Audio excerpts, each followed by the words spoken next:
Block elements के बारे में अपन पढ़ रहे थे। पिछली क्लासों में अपन ने पी ब्लॉक एलिमेंट्स क्या होते हैं, जिनका लास्ट इलेक्ट्रॉन पी ब्लॉक में जाता है, पी कक्षक में जाता है, उन्हें पी ब्लॉक एलिमेंट कहते हैं। थर्ड ए से सेवेंथ ए और शून्य ग्रुप इसके अंतर्गत आते हैं। इसमें धातु, उपधातु और अधातु तीनों प्रकार के ही तत्व उपस्थित होते हैं। शून्य ग्रुप में उत्कृष्ट गैस इनर्ट गैस उपस्थित होती है, जिसमें जो ना तो इलेक्ट्रॉन देती है, न ही इलेक्ट्रॉन देती है, न ही किसी बॉन्ड बनाने में भाग लेती है। फिर अपन ने इसकी जनरल कैरेक्टरिस्टिक्स किए थे। फिर अपन ने लिए थे अलग अलग तत्वों के कंपाउंड्स। पिछली क्लास में अपन ने पढ़ा था बोरोन के बोरेन क्या होते हैं और हायर बोरेन, उनकी संरचना क्या होती है, उन्हें किस तरह से बनाया जाता है, उनकी प्रॉपर्टीज क्या होती है। फिर अपन ने लिया था बोरोन हाइड्राइड। बोरोन हाइड्राइड कैसे बनते हैं, उनकी संरचना क्या होती है और उनका उपयोग क्या है, इसके बारे में पढ़ा था। आज अपन लेते हैं acidic properties of boron halides. Halide, boron के हैलाइड BX3। BX3 में BF3, BCl3, BBr3 और BI3 होते हैं। इनमें सबसे ज़्यादा एसिडिक नेचर का बढ़ता हुआ क्रम, सबसे ज़्यादा एसिडिक नेचर होता है BI3 और सबसे कम होता है BF3। ये क्वेश्चन पूछा जाता है कि BI3 BF3 से अधिक अम्लीय है क्यों। अपन जानते हैं कि बोरॉन के जितने भी हैलाइड्स होते हैं वो लुईस एसिड होते हैं, क्योंकि इनका अष्टक अपूर्ण है, इनके संयोजी इलेक्ट्रॉन 6 है और 8 इलेक्ट्रॉन की आवश्यकता होती है, 2 इलेक्ट्रॉन कम है। अतः ये सारे लुईस एसिड है, अष्टक न्यून यौगिक है और ये लॉन पेयर ऑफ इलेक्ट्रॉन आसानी से ग्रहण कर सकते हैं। अब अपन देखते हैं BF3, BCl3 इन सब में बॉन्डिंग किस तरह से है। अपन जानते हैं कि इसमें संकरण का प्रकार sp2 होता है और ये समतलीय संरचना है।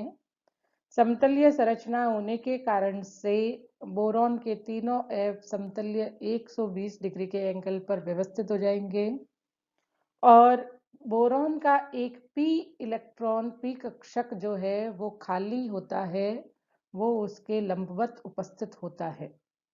इसी तरह से अपन जब फ्लोरीन की बात करें तो फ्लोरीन के अंदर जो p ऑर्बिटल होते हैं उनमें इलेक्ट्रॉन उपस्थित होते हैं और ये जो इलेक्ट्रॉन होते हैं, जो हेलोजन के इलेक्ट्रॉन होते हैं जो p कक्षक में उपस्थित होते हैं, वे इलेक्ट्रॉन खाली बोरॉन के p कक्षक में दे दिए जाते हैं और इस तरह से इसमें बेक पाई बॉन्डिंग का निर्माण होता है। तो BF3 में बोरॉन और फ्लोरीन दोनों के कक्षक समान होते हैं, 2p कक्षक। अतः फ्लोरीन के द्वारा B के रिक्त p कक्षक में ये लॉन पेयर प्रदान करके बैक बॉन्डिंग पश्चबंध का निर्माण होता है और बोरॉन की इलेक्ट्रॉन न्यूनता कम हो जाती है। अतः BF3 दुर्बल अम्ल है, जबकि आयोडीन के अंदर 5p कक्षक भाग लेगा और बोरॉन का 2p कक्षक भाग लेगा। इन दोनों के कक्षकों के आकार में अंतर होता है। इस कारण से जो ओवरलैपिंग होती है या बैक पाई बॉन्डिंग का निर्माण होता है वो ढीले प्रकार की या अतिव्यापन कम हो पाता है। इस कारण से BI3 में इलेक्ट्रॉन न्यूनता बनी रहती है और इलेक्ट्रॉन न्यूनता बनी रहने के कारण से BI3 BF3 से प्रबल अम्ल होता है। Oxo acid of phosphorus. Phosphorus nitrogen group का है, इसमें 3s2 3p5 ये इसका इलेक्ट्रॉनिक विन्यास है। अलग अलग ऑक्सी एसिड का निर्माण फॉस्फोरस करता है क्योंकि ये अपनी उच्च आयर ऑर्बिटल में जाकर अपनी वैलेंसी को बढ़ा सकता है। तो ऑक्सो एसिड डायरेक्ट क्वेश्चन पूछा जाता है या अलग अलग ऑक्सो एसिड देकर उनकी स्ट्रक्चर पूछी जाती है। तो अपन लेते हैं पहला हाइपोफॉस्फोरस अम्ल, फॉस्फिनिक अम्ल। H3PO2, इसका सूत्र है H3PO2। जब भी आप स्ट्रक्चर ड्रॉ करोगे तो सबसे पहले केंद्रीय धातु परमाणु हो जाएगा फॉस्फोरस। फॉस्फोरस में डबल बॉन्ड O, ये तो शो करना ही है। फिर आपको OH लगाने हैं और जितने बाकी H बचे हुए हैं उसे सीधे फॉस्फोरस से जोड़ना है। तो यहाँ देखिए P double bond O OH जब अपन ने लगाया तो 2 ऑक्सीजन पूरे हो गए, 1 हाइड्रोजन हो गया। अब बचे 2 हाइड्रोजन जो आपको डायरेक्ट ही फॉस्फोरस से जोड़ने हैं। तो इसका ऑक्सीकरण अंक होता है +1।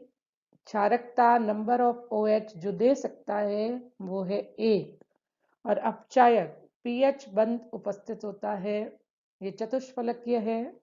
तो फॉस्फोरस के ज्यादातर जितने भी ऑक्सो एसिड होते हैं sp3 संकरण चतुष्फलकीय स्ट्रक्चर होगी।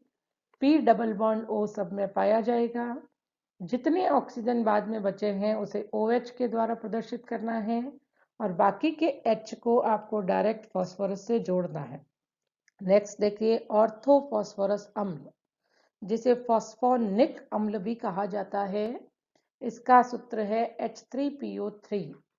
H3PO3 बनाते हैं P डबल बॉन्ड O, बचे कितने ऑक्सीजन, 2 ऑक्सीजन, तो 2 OH लगा दिए। 2 OH लगाने के बाद में 1 हाइड्रोजन बचा, वो डायरेक्ट फॉस्फोरस से जोड़ दिया। इसका ऑक्सीकरण अंक देखिए +3। OH इसके पास में 2 है तो इसकी क्षारकता होगी 2। हाइड्रोजन pH बंद उपस्थित है अतः ये अपचायक गुणधर्म रखता है।